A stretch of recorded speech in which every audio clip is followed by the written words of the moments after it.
കൂടി വരുന്നുണ്ട്. അതിനുശേഷം നമുക്ക് ന്യൂസ് 18 പൊതുവേദി തുടരാം. മുണ്ടക്കൈയിൽ മണ്ണിനടിയിൽ നിന്ന് ചില സിഗ്നലുകൾ ലഭിച്ചിട്ടുണ്ട്. NDRF സ്ഥലം കുഴിച്ചു ഇപ്പോൾ പരിശോധിക്കുകയാണ്. റഡാർ പരിശോധനയിലാണ് സിഗ്നൽ ലഭിച്ചത്. അതിന്റെ കൂടുതൽ വിവരങ്ങളുമായി അനീഷ് കുമാറാണ് ചേരുന്നത്. അനീഷ്, ഇത് എന്ത് സിഗ്നലാണ് ലഭിച്ചത്? എന്താണ് അതിന്റെ സൂചന?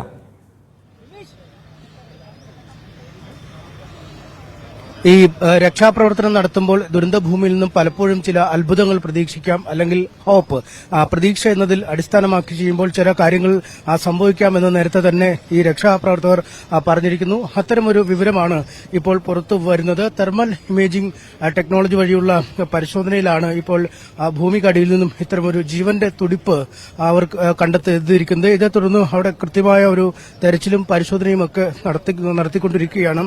റഡാർ പറത്തടക്കം ഈ ഡ്രോൺ ക്യാമറകൾ പറത്തുന്ന പോലുള്ള കാര്യങ്ങൾക്ക് വരെ ഇപ്പോൾ അവിടെ നിരോധനം ഏർപ്പെടുത്തിയിട്ടുണ്ട്. കാരണം മറ്റ് ചലനങ്ങൾ പുറത്തേക്ക് വന്നാൽ ഈ ചലനങ്ങൾ കൃത്യമായി പിടിച്ചെടുക്കാൻ കഴിയുക ഇല്ല എന്നാണ് അറിയാൻ കഴിയുന്നത്. അതുകൊണ്ട് കൃത്യമായ ഒരു ജാഗ്രത അവിടെ പുലർത്തുകയും ചെയ്യുന്നു. എന്തായാലും ഈ ലഭിച്ച നിശ്വാസം അല്ലെങ്കിൽ ജീവന്റെ തുടിപ്പ് അത് എന്തിന്റേതാണ് എന്നതിനെക്കുറിച്ച് കൃത്യമായ വിവരം ഇപ്പോൾ പറയാൻ കഴിയില്ല എന്നാണ് അധികൃതർ പറയുന്നത്. ഒരുപക്ഷെ അത് മനുഷ്യ ജീവന്റെ ആവാം, ചിലപ്പോൾ മറ്റു പല മൃഗങ്ങളുടെ ആവാം. അത്തരത്തിൽ എന്ത് തന്നെ ആവാം എന്നുള്ള ഒരു ഏത് വേണമെങ്കിലും ആവാം എന്ന സാധ്യതയാണുള്ളത്. എന്തായാലും ഇപ്പോൾ അവിടെ വളരെ വിശദമായ ജാഗ്രതയോടുകൂടിയുള്ള ഒരു പരിശോധന ആ ഭാഗത്ത് നടന്നുകൊണ്ടിരിക്കുന്നു. മറ്റു ഒരു തരത്തിലുമുള്ള പ്രവർത്തികൾ ഇപ്പോൾ ആ ഭാഗത്ത് അതുകൊണ്ട് തന്നെ അനുവദിക്കുന്നില്ല. നേരത്തെ ഈ രക്ഷാപ്രവർത്തകരായി പോയ ആളുകൾ, സന്നദ്ധ പ്രവർത്തകരടക്കമുള്ള ആളുകൾ താഴേക്ക് ഇറങ്ങിപ്പോയിരുന്നു. കാരണം അവിടെ മഴ ആരംഭിച്ചു കഴിഞ്ഞിട്ടുണ്ട്. സാധാരണ നിലയിൽ ഉച്ച കഴിഞ്ഞ് മുണ്ടക്കൈ മേഖലയിൽ വലിയ മഴ പെയ്യും. മഴ പെയ്താൽ പുറത്തേക്കുള്ള വരവ് അടക്കം ബുദ്ധിമുട്ടാവുന്ന ഒരു സാഹചര്യമുണ്ട്. എന്തായാലും അത്തരമൊരു സാഹചര്യത്തിൽ തെരച്ചിൽ അവസാനിപ്പിച്ചപ്പോൾ വീണ്ടും ഇത്തരം മണ്ണിനടിയിൽ ഈ ജീവന്റെ അംശം ഉണ്ടാകുമോ എന്ന രീതിയിലുള്ള ഒരു പരിശോധന നടത്തിയപ്പോഴാണ് ഇപ്പോൾ ഒരു തുടിപ്പ്, ഒരു ശ്വാസഗതിയുടെ ഒരു അളവ് അവിടെ നിന്നും ലഭിച്ചിരിക്കുന്നത്. കിരൺ, അനീഷ, ഇപ്പോൾ എങ്ങനെയാണ് ആ സ്ഥലത്തെ പാറയും കല്ലുമൊക്കെ നീക്കി പരിശോധന നടത്തുകയാണ്? എന്താണ് അവിടെ നടക്കുന്നത്?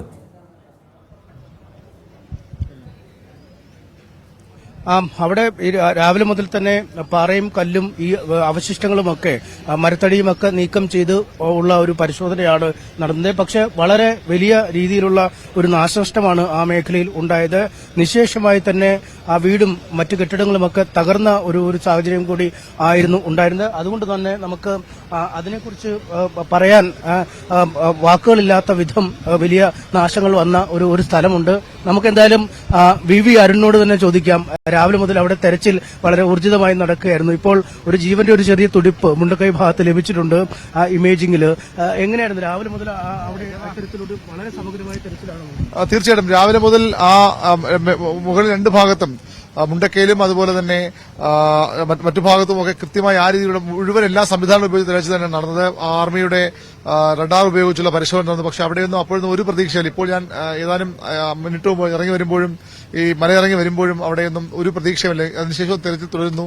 ഒരിടത്ത് കണ്ടത് വലിയ ആഴത്തിൽ ചെളി കൂടിയ സ്ഥലത്ത് സന്നദ്ധ പ്രവർത്തകർ അവരുടെ മുട്ടെന്ന് പറയാൻ അതിന് മേളിലേക്ക് മുങ്ങി നിൽക്കുമ്പോഴും അവർ അവിടെ ഇറങ്ങി തെരച്ചിൽ നടത്തും. പക്ഷേ ഒരു തരത്തിലുള്ള ഇപ്പോൾ ചില ഒരു ജീവന്റെ ചില അംശങ്ങൾ കണ്ടിരിക്കുന്നു എന്നാണ് ആർമി വളരെ വിശദമായി റഡാർ ഉപയോഗിച്ച് തെർമൽ ഇമേജിംഗ് ടെക്നോളജി ഒക്കെ ഉപയോഗിച്ച് പരിശോധിക്കുന്നുണ്ട്. എന്തായാലും രാവിലെ മുതൽ വളരെ സമഗ്രമായി തന്നെ അവിടെ തെരച്ചിൽ നടത്തിയിരുന്നു. തീർച്ചയായിട്ടും ഉച്ചയ്ക്ക് ഒരു 2 മണിയോട് കൂടിയാണ് ആർമി ഈ റഡാർ സംവിധാനം ഉപയോഗിച്ചുള്ള പരിശോധനയ്ക്ക് അവിടെ വന്നത്.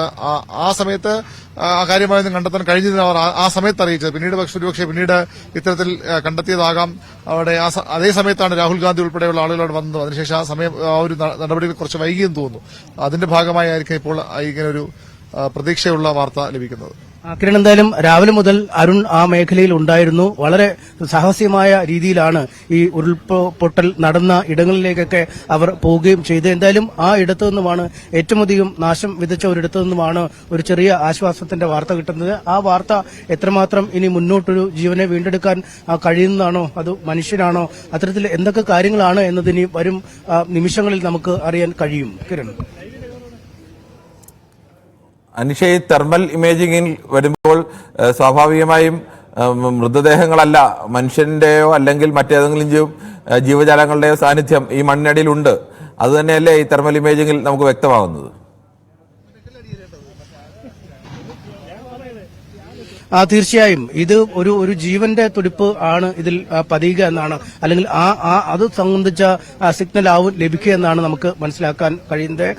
ഒരു പ്രദേശത്ത് ഇത്തരമൊരു സ്കാനിംഗ് ചെയ്യുമ്പോൾ അല്ലെങ്കിൽ റഡാർ ഉപയോഗിച്ച് പരിശോധന നടത്തുമ്പോൾ ശ്വാസോച്ഛ്വാസം അടിസ്ഥാനപ്പെടുത്തിയാണ് ഇതിന്റെ പ്രവർത്തനം. അതുകൊണ്ട് വളരെ നിശബ്ദമായ ഒരു സാഹചര്യം ആ ഭാഗത്ത് ഇപ്പോൾ ഒരുക്കിയിട്ടുണ്ട്. കാരണം ഈ നേരത്തെ നിരവധി ആളുകൾ ഡ്രോൺ ക്യാമറ പറത്തുന്നു, ഡ്രോൺ വഴിയുള്ള പരിശോധനകളൊക്കെ ആ മേഖലയിൽ നടക്കുന്നുണ്ടായിരുന്നു. പക്ഷേ അതൊക്കെ ഇപ്പോൾ നിർത്തി വെച്ചിരിക്കുന്നു. ഈ ഡ്രോൺ ക്യാമറ പറത്തുന്നവരോടൊക്കെ അത് പറത്തരുത്, അത്ര പോലും അനക്കങ്ങൾ ആ ഒരു അന്തരീക്ഷത്തിൽ ഉണ്ടാക്കരുതെന്ന് പറഞ്ഞിട്ടുണ്ട്. എന്തായാലും അതൊക്കെ ആക്കി ആ മേഖല നിശബ്ദമാക്കിയാണ് ഇപ്പോൾ തെരച്ചിൽ നടക്കുന്നത് എന്നാണ് നമുക്ക്, അല്ലെങ്കിൽ ഈ സ്കാനർ ഉപയോഗിച്ചുള്ള റഡാർ ഉപയോഗിച്ചുള്ള പരിശോധന നടക്കുന്നത് എന്ന വിവരങ്ങൾ തന്നെയാണ് ലഭിക്കുന്നത്. അതിന്റെ ഒരു വ്യക്തത എന്താണ് ഭൂമിക്കടിയിൽ ഉള്ളത്, അല്ലെങ്കിൽ എത്ര ആഴത്തിലാണ് ഉള്ളത്, ഏത് തരത്തിലുള്ള സിഗ്നലാണ് ലഭിക്കുന്നത് എന്ന വിവരങ്ങളൊക്കെ അല്പസമയത്തിനകം നമുക്ക് നൽകാൻ കഴിയും. എന്തായാലും വളരെ അത്ഭുതകരമായ ഒരു സംഭവമാണ്. അല്ലെങ്കിൽ ഏറെ ഈ തെരച്ചിൽക്കാരൊക്കെ എപ്പോഴും പ്രതീക്ഷയിലും പ്രത്യാശയിലും അധിഷ്ഠിതമായാണ് തെരച്ചിൽ നടത്തുന്നത്. അതിന് യോജിക്കുന്ന തരത്തിലുള്ള ഒരു സിഗ്നൽ തന്നെയാണ് ഇപ്പോൾ അവിടെ നിന്നും ലഭിച്ചിരിക്കുന്നത്. അല്പസമയത്തിനകം എന്താണ് ഈ സിഗ്നൽ ലഭിച്ച ഇടത്തുള്ളത് എന്നതിനെക്കുറിച്ച് നമുക്ക് വിവരം അറിയാൻ കഴിയുമെന്നാണ് വിചാരിക്കുന്നത്. എന്തായാലും അതിനെക്കുറിച്ച് കൂടുതൽ വിശദമായ പരിശോധനകൾ മുണ്ടകൈ ഭാഗത്ത് നടന്നുകൊണ്ടിരിക്കുകയാണ്. അനീഷ, പലപ്പോഴും ഇത്തരം വലിയ ദുരന്തങ്ങളൊക്കെ ഉണ്ടാകുമ്പോൾ എല്ലാ മനുഷ്യരുടെയും പ്രതീക്ഷകളെല്ലാം അറ്റുപോകുന്ന ഘട്ടത്തിലാവും ചിലപ്പോൾ ജീവന്റെ ഒരു തുടിപ്പ് അത് പുറത്തു വരിക.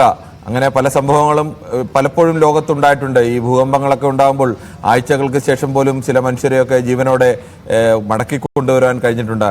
അത്തരമൊരു വലിയ പ്രതീക്ഷയുടെ ഒരു ഘട്ടത്തിലാണിപ്പോൾ അവിടെ നിൽക്കുന്നതല്ലേ?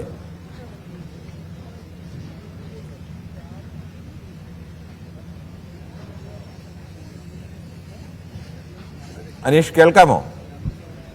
കിരൺ കൂടി ആവർത്തിക്കുമോ? അനീഷ, പലപ്പോഴും ഈ ഭൂകമ്പങ്ങളൊക്കെ ഉണ്ടാകുമ്പോഴും പ്രകൃതി ദുരന്തങ്ങളൊക്കെ ഉണ്ടാകുമ്പോഴും ചിലപ്പോൾ ആഴ്ചകൾക്ക് ശേഷം പോലും ജീവനോടെ മനുഷ്യരെയൊക്കെ രക്ഷിക്കാൻ കഴിയുന്ന അനുഭവങ്ങൾ ലോകത്ത് പല ഘട്ടങ്ങളിലും ഉണ്ടായിട്ടുണ്ട്. അത്തരമൊരു വലിയ എല്ലാം ചുറ്റും ദുരന്തമാണ്, ചുറ്റും വേദനയാണ്, ചുറ്റും പ്രതീക്ഷയറ്റ കാഴ്ചകളാണ്. അതിനിടയിൽ പ്രതീക്ഷയുടെ ഒരു പ്രകാശം പോലെയാണോ ഈ ഒരു വാർത്ത വരുന്നത്?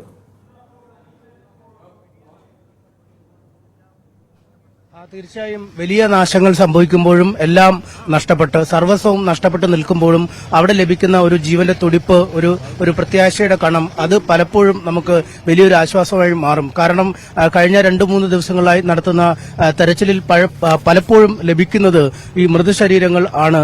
ചിലപ്പോൾ കണ്ണാവാം, ചിലപ്പോൾ മറ്റ് ശരീരഭാഗങ്ങളാവാം.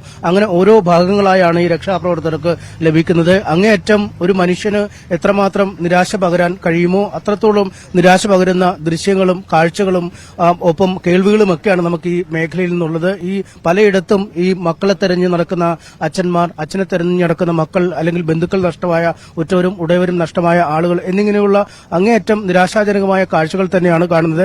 അപ്പോഴും ഈ ഇത്രയധികം ആളുകൾ മരിച്ച ഒരു ദുരന്തം നടന്നുവെന്ന് പറഞ്ഞിട്ട് പോലും, അത്ര ദുരന്തത്തിൽ നിൽക്കുമ്പോൾ പോലും ഇത്രയും ദിവസങ്ങൾക്ക് ശേഷവും മണ്ണിനടിയിൽ നിന്നും ഒരാളുടെ ജീവശ്വാസം കിട്ടുന്നു എന്നത്, അത് മനുഷ്യനാവാം മൃഗമാവാം, എന്തായാലും ഒരു ജീവന്റെ തുടിപ്പ് അവിടെ ഇപ്പോഴും അവശേഷിക്കുന്നുണ്ട് എന്നത് അങ്ങേയറ്റം ആശ്വാസകരമായി മാറുന്ന ഒരു കാഴ്ചയാണ്. അല്ലെങ്കിൽ അതിനെയും വിശദമായ പരിശോധനകൾ നടത്തുമ്പോൾ എന്താവാം, അല്ലെങ്കിൽ ആളെ ഉണ്ടാവുമോ, ആളെ ജീവനോടെ രക്ഷപ്പെടുത്താൻ കഴിയുമോ എന്നതൊക്കെ പിന്നീടുള്ള കാര്യങ്ങൾ ആണെങ്കിൽ പോലും മണ്ണിനടിയിൽ നിന്നും ഇത്തരമൊരു ശ്വാസം ലഭിക്കുന്നത് അങ്ങേയറ്റം ആശ്വാസകരമായ പ്രത്യാശ നൽകുന്ന ഒരു കാര്യം തന്നെയാണ്. കിരൺ, അനീഷ്, ഇപ്പോൾ ഈ മണ്ണിനടിയിൽ പരിശോധന നടത്തുമ്പോൾ പോലും വളരെ ജാഗ്രത വേണ്ട ഒരു സമയമാണല്ലോ.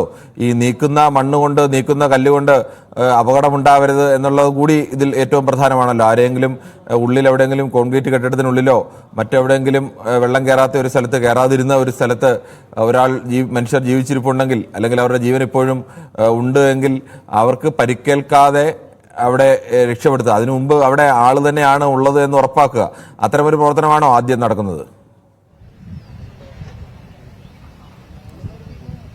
തീർച്ചയായും നമ്മളിപ്പോഴും നടത്തുന്ന ഈ പ്രക്രിയക്ക് തെരച്ചിൽ എന്ന പേരിനേക്കാൾ രക്ഷാപ്രവർത്തനം എന്ന പേര് തന്നെയാണ് ഈ രക്ഷാപ്രവർത്തകർ ഇടുന്നത്. കാരണം അവർ ഇപ്പോഴും ആളുകളെ രക്ഷിക്കാനുള്ള ശ്രമങ്ങൾ തന്നെയാണ് നടത്തുന്നത്. നമുക്ക് മുന്നിൽ കാണുന്ന ഈ മണ്ണുമാന്തി യന്ത്രങ്ങൾ അവിരാമം പ്രവർത്തിച്ചുകൊണ്ടിരിക്കുന്നത് ആ മൺകൂനുകൾക്കിടയിൽ അല്ലെങ്കിൽ ആ കരിങ്കൽ പാളികൾക്കിടയിൽ ഒരു മനുഷ്യൻ ജീവനോടെ ഉണ്ടെങ്കിൽ അല്ലെങ്കിൽ മറ്റൊരു ജീവി ജീവനോടെ ഉണ്ടെങ്കിൽ അതിനെ പുറത്തെത്തിക്കുക എന്നത് മാത്രമാണ്. രണ്ടാമത്തെ പരിഗണനയാണ് പലപ്പോഴും മരിച്ചുപോയ ആളുകളുടെ മൃതദേഹങ്ങൾ വീണ്ടെടുക്കുക. അത് ഉച്ചവരെ സംബന്ധിച്ചിടത്തോളം ഉടയവരെ സംബന്ധിച്ചുമൊക്കെ ഏറ്റവും അവന്റെ ശരീരമെങ്കിലും കിട്ടുക എന്നത് ഒരു മാനസികമായി പോലും ഒരു ബുദ്ധിമുട്ടിക്കുന്ന ഒരു കാര്യമാണ്. പക്ഷേ ഇവിടെ അപ്പോഴും തെരച്ചിൽ നടത്തുന്നത് മനുഷ്യജീവൻ വീണ്ടെടുക്കാനോ അല്ലെങ്കിൽ മറ്റു ജീവൻ വീണ്ടെടുക്കാനോ ഒക്കെയാണ്.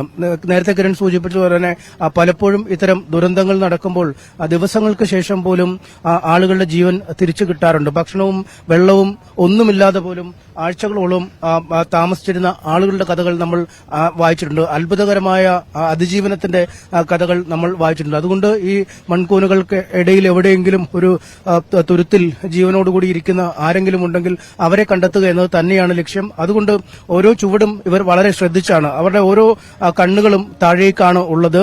അതിൽ ഒന്നിലധികം ആളുകളുണ്ട് ആ വാഹനത്തിൽ. ഇത് ഓപ്പറേറ്റ് ചെയ്യുന്ന ആളുകൾക്കപ്പുറം ജാഗരൂകരായി നിൽക്കുന്ന 2-3 ആളുകളെ നമ്മൾക്ക് കാണാം.